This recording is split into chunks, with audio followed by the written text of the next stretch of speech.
Nasa Barcelona ngayon ang celebrity couple na sina Coco Martin at Julia Montes, kung saan tila sinasamantala nila ang oras para makapagpahinga at makapagbakasyon.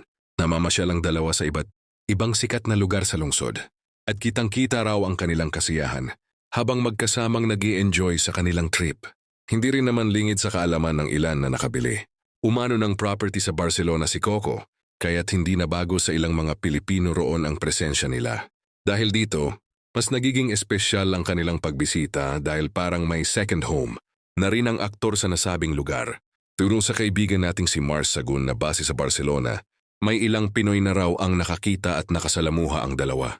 Sa katunayan, tuwang-tuwa pa ang ilan dahil nabigyan sila ng pagkakataong makapagpa-picture kina Coco at Julia, isang moment na siguradong hindi nila makakalimutan. Kapansin-pansin din umano ang pagiging approachable ang dalawa. Hindi raw sila tumatanggi sa mga kababayan na lumalapit, sa may halip ay nakikipagkwentuhan pa ng maayos.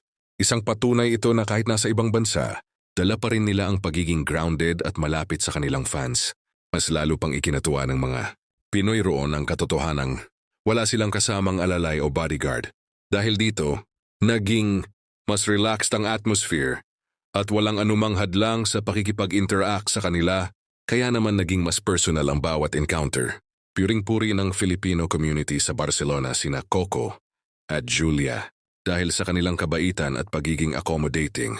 Para sa marami, sana raw ay maging inspirasyon ito sa ibang celebrities na maging bukas at magaan ang pakikitungo sa kanilang mga tagahanga saan mang panig ng mundo.